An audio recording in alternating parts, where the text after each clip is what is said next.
right, good afternoon, everybody. Here for the third episode of Pick and Papas today. We'll take a look at the Western Conference playoff picture after the games last night, and not really anything that's too pertinent to the playoff race in action tonight in the NBA. Of course, all the basketball-related attention being drawn to the NCAA tournament the next few nights, so there won't be any big nationally televised matchups. So certainly some games tonight that do involve playoff competitors. And the difference between the Eastern Conference and the Western Conference this year is, of course, that at this stage in the year in the East, we pretty much know the 8 teams that are going to be in the postseason. Just don't know the seedings of those teams yet and how that is all going to end up working out. Whereas in the Western Conference, there's 10 teams fighting for those 8 spots. 2 teams, of course, have already clinched their spot in the postseason. So you have 6 or 8 teams fighting for those final 6 positions in the playoffs. And as things have kind of shaken up in the East again, just taking a quick look before we go more in depth in the West. But now Philadelphia has taken the 4th spot in the Eastern Conference, owning that tiebreaker by percentage points over Indiana, who's currently the 5. Washington's now the 6, Miami the 7, and Milwaukee the 8. A huge win for Cleveland last night over the Toronto Raptors.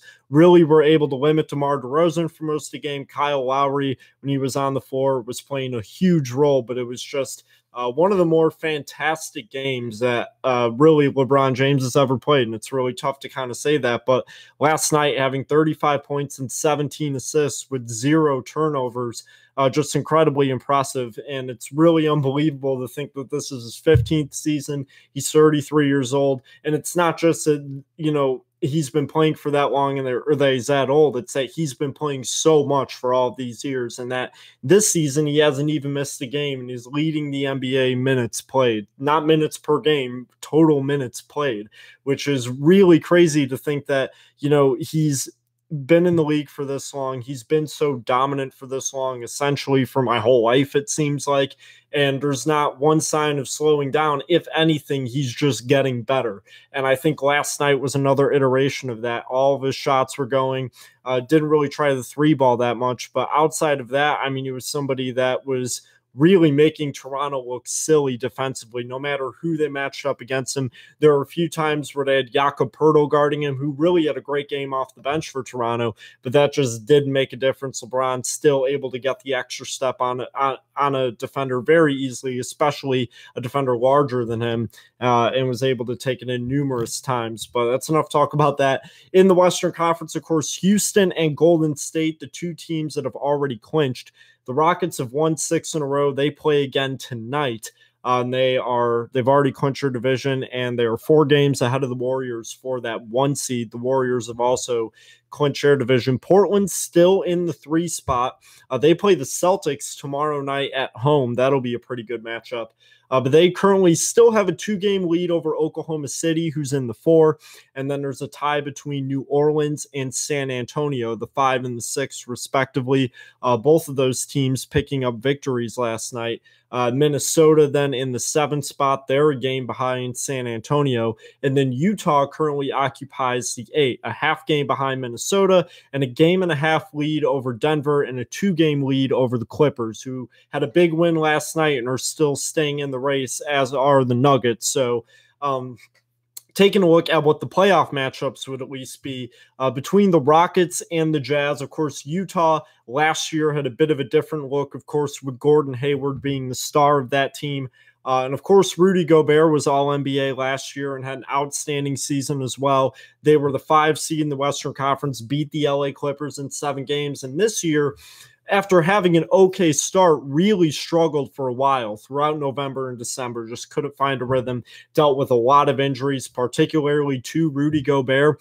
But they have been hot mostly since the All-Star break. And this is a team that is just really well coached. There's not really a whole lot of talent to go from outside of what you're getting from Rudy Gobert. And of course, the star rookie in Donovan Mitchell, who nobody could have predicted that he'd have this profound of an impact on a team this early in his career. But, they made themselves into a contending team, and they made a few good moves. The addition of having a guy like Jay Crowder to come off of the bench and be a good defender in late game situations, and a streaky 3-point shooter this year, but when he's on, he can be effective there. But this is a team that shoots the 3 pretty well to begin with, and that's Rockets, even taking away the fact that Rubio and Mitchell can be inconsistent at times, and Ricky Rubio's become a better shooter throughout his career as time has gone on, even though he's still not great. You have a guy like Joe Ingles in your starting lineup who is absolutely outstanding at shooting the three. But if they were to play the Houston Rockets in a playoff series, they would really have to rely on that defensive identity, which is a big part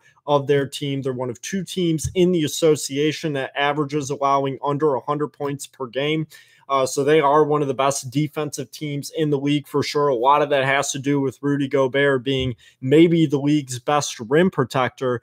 But against the Rockets, it's not really going to make that big of a difference. And I think the Houston and the way they're designed this year is just so much different than in years past. And granted, I do think that they really do still have something to prove. I'm not entirely convinced that they are the team to beat in the West yet, despite the fact that it's pretty clear that they are at least the best team in the NBA right now. I do think that these playoff series are going to offer unique challenges because as much as other teams have to adjust to the Rockets have to adjust to playoff basketball and the game slowing down and the opportunities being a bit more limited and the reality of having all of those three-point shooters probably go dry for a couple of games, or at least a couple of them, or at least one of them in every game may not be as consistent in being able to hit open shots. And, granted, when you have James Harden and Chris Paul, it's just so much less of a problem. And I'm not at all insinuating that it would be a problem against the Utah Jazz in a playoff series, but further down the road, that may be something that affects the Houston Rockets, because when you're playing a team like Golden State or even an Oklahoma City team that's, in rhythm, or a San Antonio team that has Kawhi Leonard back, if that does happen, there's going to be more difficulties for sure. And it would be a really big adjustment for the Rockets at that point to kind of, see if they can adapt their game away from the fast-paced and heavy three-point shooting game with a lot of pick and rolls operated by Clint Capella. And then the 2-7 matchup as of today would be the Warriors and the Timberwolves. Now, that's also a very intriguing matchup. And I alluded to this a little bit yesterday, even though I was mostly talking about the Eastern Conference. But the Timberwolves, to me, are maybe the most interesting team in the Western Conference playoff picture, because we know what they've been capable of all year. They spent most of the season being one of the best teams in the West. They were safely in that 4th spot for the majority of the year. But of course, after Jimmy Butler's injury, things haven't gone as well. And they've only won 5 of their last 10. They certainly haven't played their best basketball recently. But at the same time, Jimmy Butler is expected to return. And that was an injury that could have been a lot worse, could have been a torn ACL that could have ended his season and some. But luckily enough for them, it looks like he's going to come back. And if he does, he becomes a real X factor in a series with anybody. And that makes things for the Warriors a bit difficult. And they're looking to get Steph Curry back into action tomorrow, which will be big for them. Kevin Durant, Klay Thompson, they should be ready for the playoffs. Draymond Green's issue, not anything serious. So it still looks like the Warriors will be at least okay. But when you're playing the Timberwolves, you have your hands full with Karl-Anthony Towns and Andrew Wiggins to begin with. And then when you add Jimmy Butler to the picture, I mean, that is what made the Timberwolves a contender this year. He's somebody that is so effective on both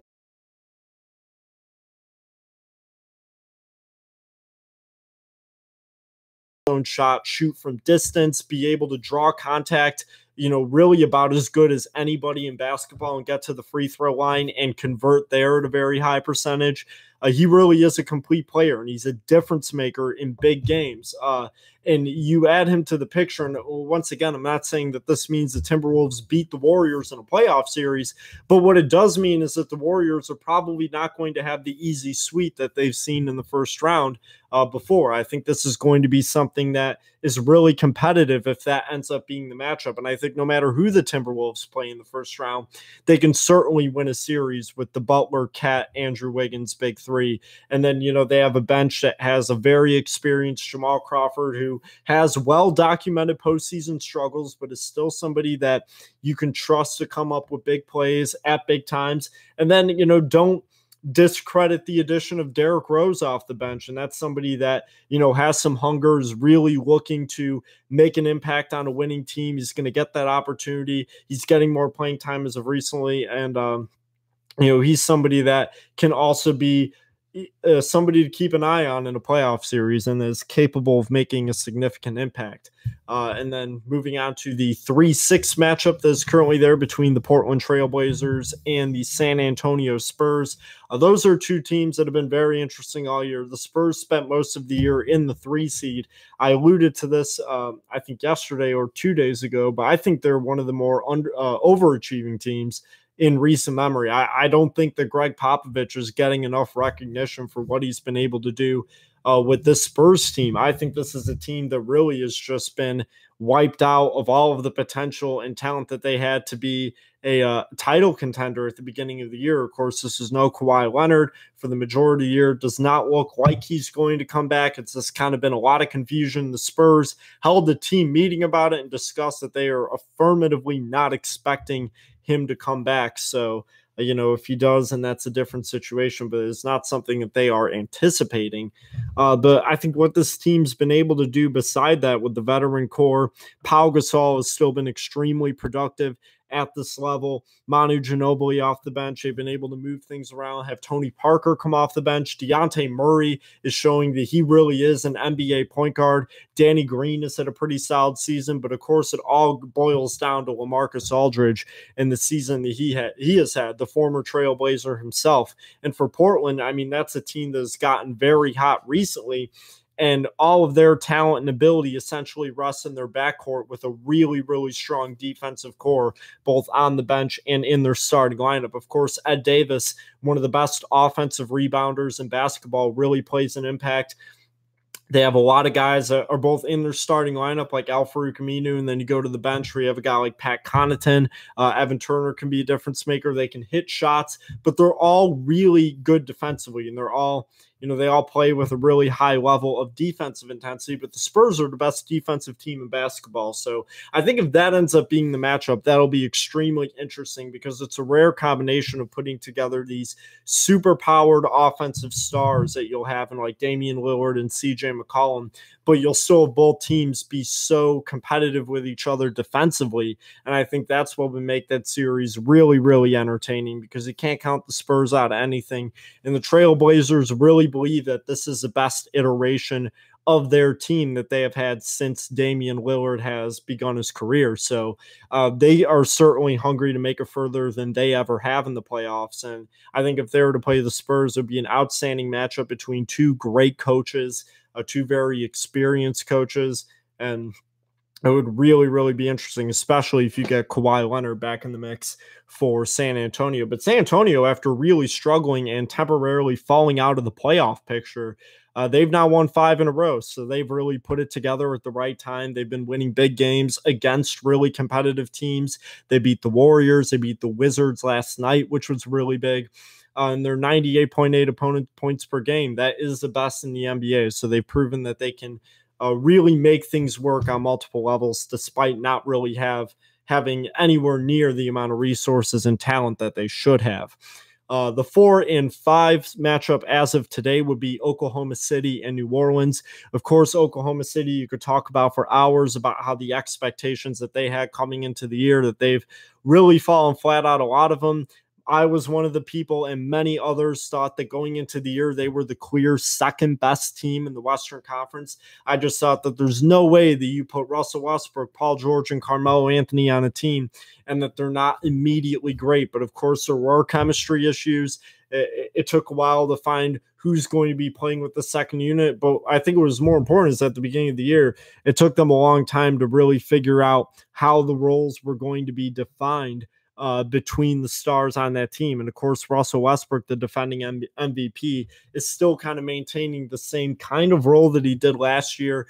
But it's been a big adjustment for Carmelo Anthony and certainly one for Paul George as well. And that was certainly a big factor to what led them starting the season pretty slow. But I mean, since then, I think they've proven for the most part that they can compete. I think their biggest problem is that without Andre Robertson in action for the rest of the season, I think it really makes things tough to shut down another team, because that was the strength of the Thunder for most of the season, is that having Andre Robertson on the floor, and of course Steven Adams as well as other good defenders, Paul George obviously, but Andre Robertson being really one of the, if not the best in the business at what he does. And then losing that presence, I like the addition of Corey Brewer a lot, but I just don't really see how they're as much of a threat as they potentially could be, because that's just how much Robertson gives you defensively. And it certainly makes up for the fact that he really is just not an NBA caliber offensive player.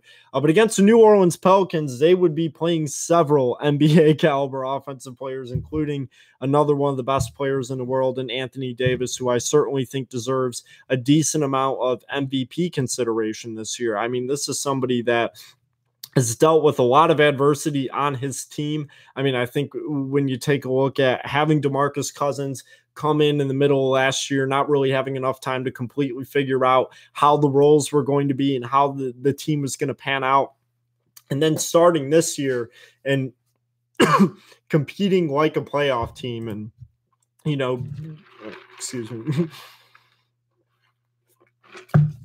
competing like a playoff team, being able to learn how to play with each other. You know, it's always tough for two guys that, you know, have been the alpha male on their team for such a long time to be able to learn how to play with one another, but it was really working between those two, having that twin tower set up. And then, of course, the horrible injury for DeMarcus Cousins. And since then, Anthony Davis, who, you know, said that he was taking the Russell Westbrook mentality, and it would certainly be ironic if they ended up playing each other in the first round. But that's exactly what he's done. He's really taken over, and there's, of course, been a lot of other factors. I think Alvin Gentry has really done a fine job coaching this team through the adversity that they faced. I think E'Twaun Moore certainly deserves a lot of credit for having a really good season quietly beyond all the other fanfare that's gone on with that team. Rajon Rondo, of course, is an X factor in the postseason, can really make a difference as the point guard. Emeka Okafor, a big veteran presence. It's now starting games and making a difference on defensive end. Then you look to their bench where they have production. They have Nikola Mirotic, they have Ian Clark, they have Darius Miller, guys that are able to hit shots for them and give them opportunities. I do really like this New Orleans team. I like both of those teams, I mean, to be completely honest, but I think that this New Orleans team is particularly interesting. I think that, you know, they're capable of locking down defensively. They're also capable of hitting so many shots. And that's the most interesting part, is that if you match them up against Houston or Golden State, there's going to be at least a few games where the Pelicans are able to keep up with that, especially because Anthony Davis is such a unique threat, and that there's enough shooters on that team, and guys like Mirotic and guys like E'Twaun Moore and Jrue Holiday, to where you can create plays by drawing in the defense around Anthony Davis. So I certainly think that that's going to be a big part of how they play in the playoffs, and the fact that they do feel confident with matching up against essentially anybody for that reason. It just makes you think, if DeMarcus Cousins was in the mix, how much more interesting would it be? But I do like both those teams. But watch out for New Orleans and make some noise. I really do think that if Anthony Davis continues to stay healthy throughout the rest of the season and gets his chance to go into the playoffs with that team, that they can really do some unexpected damage. As far as the other two teams in the playoff mix that are trying to get in, the Denver Nuggets, they're a game and a half out, and they're another interesting team. I had them in the playoffs starting the season. Of course, the big addition for Paul Millsap was like the dominating offseason story.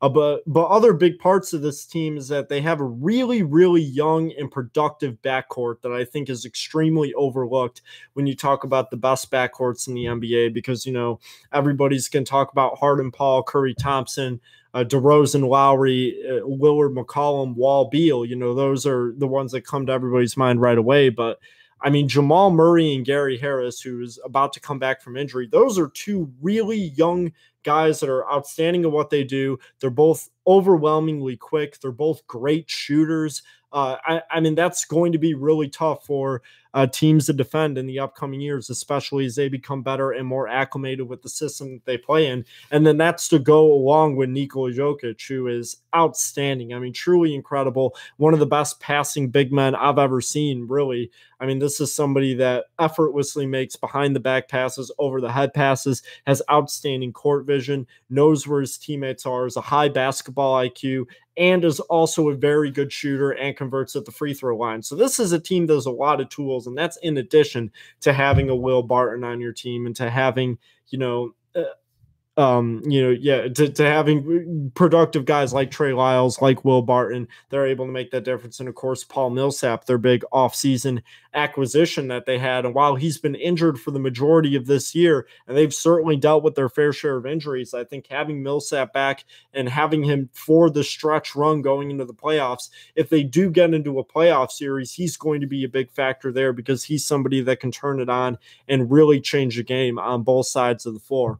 And on the other hand, you have the Los Angeles Clippers. I think Doc Rivers has done a great job with that team this year. I think that they have dealt with really more adversity than any other team in the NBA. I mean, you look at the start of the season, this is a lineup that looked good. I mean, you have Blake Griffin, who has since been traded, which I think was overall a good trade. You have Patrick Beverley, who I really like. I mean, talk about a really good shooter, somebody that's one of the best defenders in the game, and you lose him for the rest of the season. They haven't been able to have Danilo Gallinari in action most of the time. Milos Teodosic, the 30-year-old rookie from Serbia, who's one of the most prolific passers in European basketball, or was when he played there, and has certainly shown that in flashes in the NBA. He hasn't been able to stay on the court too much. So the Clippers have just dealt with a rotating cast that has really had their only consistency be Lou Williams, and he's been outstanding for most of the year despite kind of struggling recently. But the Clippers are good. I mean, this is a team that has an identity. You know, they're rolling against the odds, have had to fight through so much this season, have had to fight through a lot of changes, and they've still stayed in the playoff race. I don't really think that they're a threat to anybody that they'd play in a first-round series. I think this is a team that, you know, if they're shooting hot and if they're able to get a lot of action going to the rim with DeAndre Jordan, that they're put in a pretty good position. But outside of that, I don't think that they're really that dangerous. But to me, it speaks volumes that they're in the position that they're in, just 2 games out of a playoff spot, when heading into this season, a lot of people had given up on them. And that was with the roster that they had that was good. And then after that roster gets dismantled through injuries and trades, more and more people believe that the Clippers are going to fall to a strong lottery pick. Instead, they stay in it. And a really great job by Doc Rivers to deal with everything that has come with that, and dealing with injuries that you can't really plan around, having to put people in that you don't expect to put in, and figuring out a lot more about your team than you probably would have thought you would have by this time in the season. But other than that, that is pretty much all I have today. Tomorrow, I will do my first division preview for the MLB. I'll probably have to do 2 of them on one day at some point next week, but I'll be looking at the AL East tomorrow, which would be a very, very entertaining division this upcoming year. We're now just 7 days away from opening day, so that is quickly approaching. But other than that, that is all I have for you today. So have a good afternoon, and we'll see you tomorrow.